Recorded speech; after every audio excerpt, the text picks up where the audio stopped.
Hey there, I'm Christine. I want to start this lesson by asking you a question. Do you love using fancy words in English? Well, I surely love them, and I'm always curious to learn words that are a bit unusual. Well, today I have a list of 10 words for you that you might think are not even real. I mean, they will really surprise you if at all they even exist, right?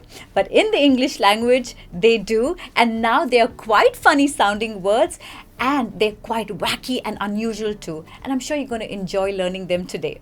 So here comes the first one. Ready? Let's do this. Doozy, doozy, doozy.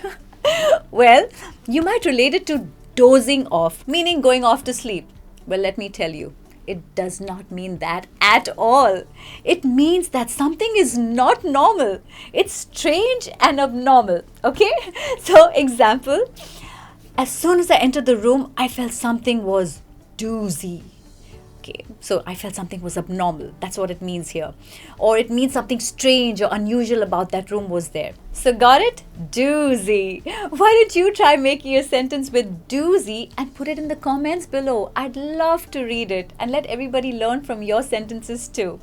Okay, so here's the next one. Unperson. Unperson, unperson. Now, does it mean a person isn't a person anymore if you unperson them? No, not at all.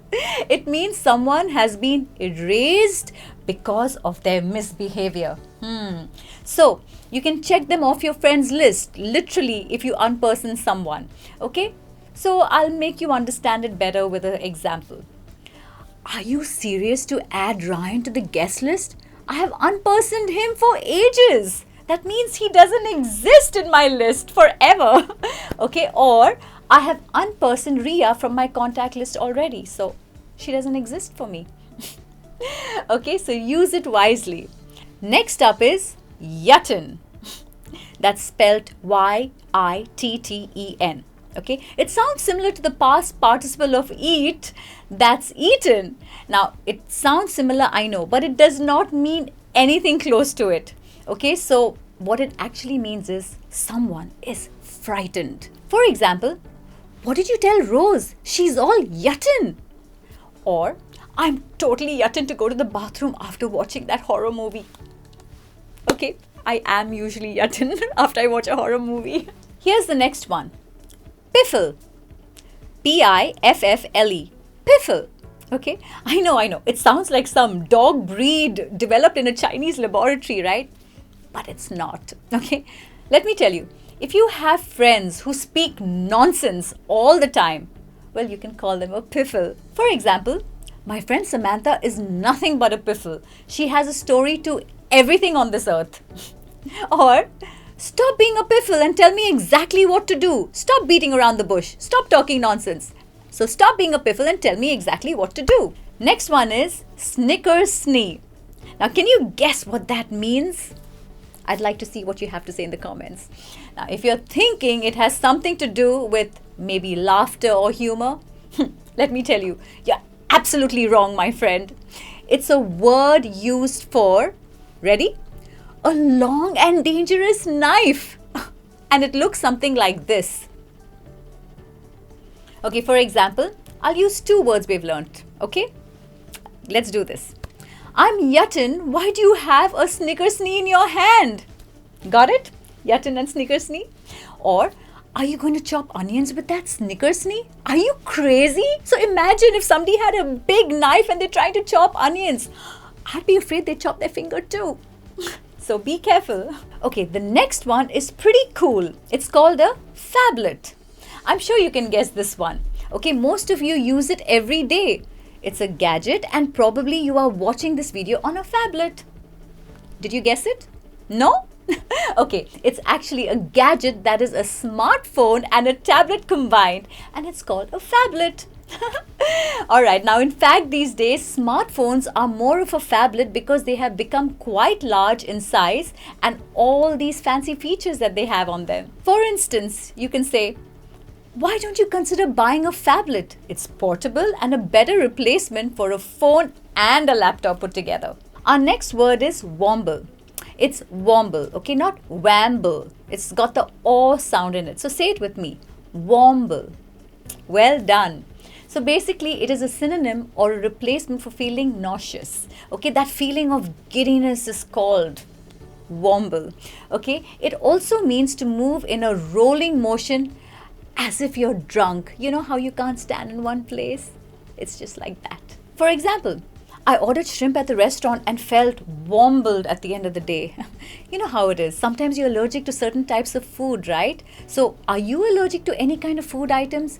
Do let me know in the comments. I'd be really keen to know what they are. Okay, or you could say, with just 2 drinks, Ryan started to wamble. And if you are a non-drinker, alcohol immediately catches on to you. So, I'm sure many of you can relate to this. Okay, up next is Frippery. Okay, Frippery. Say it with me. It's Frippery. Frippery. Okay, not Frippery. Okay, a lot of people get this wrong. Okay, now this word has an interesting meaning to it. It means something that is flashy and elegant at the same time, or something that is snobby and elegant. Now, snobby is used to describe a person who thinks they are superior to others. So, frippery is something loud and flashy, but at the same time, elegant. What a lovely combination, right? Okay, it also means a place where old but branded garments are sold. For example, wow, that's a frippery watch you're wearing. Okay, they could have a really nice big watch and it could be elegant too. Or you could say, let's jump into the frippery at the corner. I'm sure you'll find something for the party. You know, there's a place like this where people actually sell their stuff. They could be secondhand, they could be branded stuff, and you could find some really cool things over there. And you could just sort yourself out. The next word is Dipthong. Now, this word sounds like the name of some garment, and I'm sure you know what I'm talking about. It's actually a name of an English sound. When 2 vowel sounds are combined, it forms a diphthong. Now, we don't say dipthong, okay, because it's got the f, the ph in it, right? The ph sound. So you have to say diphthong. Practice it with me. Diphthong. Correct. Okay, for example, listen to me carefully, all right? Ua, as in u and combined, they form ua. So in the word sure, that's where you find this combination. Sure. Next one is ao. Okay, so a and u combined together form ao, as in town. Ao, okay, so town, that's how you say it. And the next one is a and e. When you combine them together, it's I, okay, which is in the word light. Got it? Light. So, ua, ao, and I are all diphthongs.